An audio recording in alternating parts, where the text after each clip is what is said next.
That's just not true. I mean, Chris is a dear friend, but none of us understands why he did this. What I will tell you is Donald Trump can't beat Hillary Clinton. His negatives are so high. His cap is at 35%. It is impossible for him to win a general. All right, ladies and gentlemen, joining us now is my friend Andy McCarthy. You might have heard of him. Former federal prosecutor, National Review columnist, and author of Faithless Execution, building the political case for Obama's impeachment. Hello, sir. Steve, how are you? You're also a fellow with National Review, correct? I am at the National Review Institute. Yes, That's right. okay, just want to get that out there. Okay, so first of all, you know Chris Christie to an extent. Why do you think, I mean, Stephanopoulos, and we're going to focus on this in the Gimme 5, Stephanopoulos made a fool of him. I mean, Trump stinks on this, Trump's so awful on that, don't believe Trump on this. And then he had to defend every position, when Stephanopoulos asked him, how could you support him now? And he was basically like, hamina, he's okay. Right. Well, let me just be clear, Steve. I don't know Christie personally. I've followed his career very closely because it's been of interest to me both as a resident of New Jersey and as somebody who was at the Justice Department.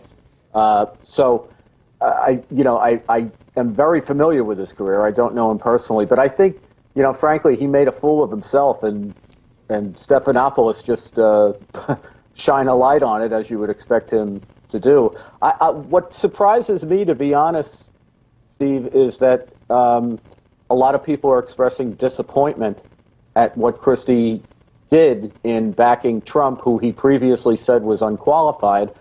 To me, I'm not remotely disappointed. It's exactly the sort of thing I would expect Christie to do. He's an opportunist. Almost nothing that comes out of his mouth is true. So I'm just not at all surprised. Yeah, and I also don't think it'll make any difference. No. If his almost 2% support flocks to Trump. I couldn't agree with you more, and I can only imagine he was promised at least consideration, if not actually getting a nomination to be Attorney General, because I can't imagine why else he would go that route. I'm sure the 29% of New Jersey residents who approve of his of the job he's doing will be thrilled. Yep. All right, let's talk about your last piece, talking about Cruz and Rubio, who you believe really demolished Trump in the debate. But there's also this, let me ask you, it's Super Tuesday tomorrow. Can anybody stop Trump?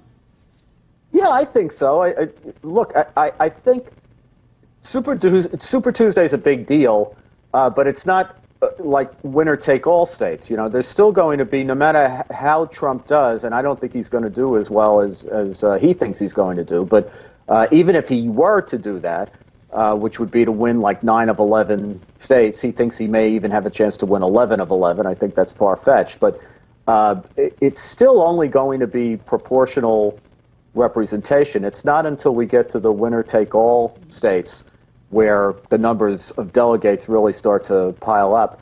And I think what we're seeing happening from state to state where you have these primaries or caucuses is that the late deciders break away from Trump, which means the more people study this and the more they look at this, the more they move away from Trump, and I expect that to continue. I know, and I want to get to something else, but I just want to say 49% nationally in the CNN poll today. He does nothing but increase his numbers.